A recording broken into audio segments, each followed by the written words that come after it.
ଗ୍ରାମବାଲା କେନ୍ଦ୍ରାପଡ଼ା ମହାକାଳପଡ଼ା ଆଉ ପବିତ୍ର ମୋହନ ବେହେରା। ଅନୁଭୂତି ଆଜିର ଅନୁଭୂତି 3ଟା ବେଳେ ମୁଁ ଆସି ଯେତେବେଳେ ଠାକୁରଙ୍କୁ ଦର୍ଶନ କରିବାକୁ ଆଇଲି ହଠାତ୍ ମୋ ଦେହ ପୁରା ସିରିୟସ୍ ହେଇଗଲା ମୁଁ ପଡ଼ିଗଲି ଲାଇନ୍ ଭିତରେ। ଯେମିତି ପଡ଼ିଗଲି ତାପରେ ମୋତେ ସାଙ୍ଗେ ସାଙ୍ଗେ ପୁଲିସ ବାଲା ମୋତେ ଧରି ନେଇଗଲେ, ନେଇକି ଆମ୍ବୁଲାନ୍ସରେ ନେଇକି ଆଡ଼ମିଟ୍ କଲେ। ଆଡ଼ମିଟ୍ ପରେ ମୁଁ ସେଇଠୁ ଦେହ ମୋର ସେଇଠୁ ସାଲାଇନ୍ ନେଲି, ସାଲାଇନ୍ ସୁସ୍ଥ ହେଲା। ମୁଁ କହିଲି ଜଗନ୍ନାଥ ଆସିଛି ଆପଣଙ୍କ କତିକି, ମୁଁ କ'ଣ ଆପଣଙ୍କର ଦର୍ଶନ ଆଉ କରିବିନି? କାଲି ଆଉ ଦର୍ଶନ କରିପାରିଲିନି, ଆଜି ଆଉ କରିବିନି। ଏହା କହିକି ମନ ଦୁଃଖ କରି କାନ୍ଦିଲି।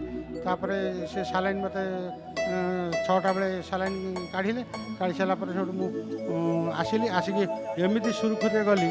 ଗୋଟେ ପୁଲିସ ବାଲା ଏପଟରେ ଛାଡ଼ିଦେଲେ, ମୁଁ କହିଲେ ତାଙ୍କ ଦେହ ଖରାପ, ହାର୍ଟ ପ୍ରୋବ୍ଲେମ୍, ତାଙ୍କୁ ଛାଡ଼ିଦିଅ। ମୁଁ ସେଇଠୁ ଏପଟେ ଯାଇକି ଆଜ୍ଞା ଦର୍ଶନ କଲି ଜଗାକୁ, ଭଲରେ ଦର୍ଶନ କରି ତାପରେ ଫେରିଲି।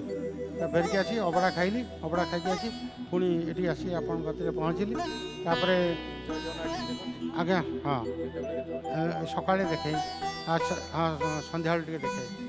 ଧନ୍ୟବାଦ। ଜୟ ଜଗନ୍ନାଥ ପରିବାର ତରଫରୁ ଗୋଟେ ପାରମ୍ପରିକ ଜଣାଣ ବହି।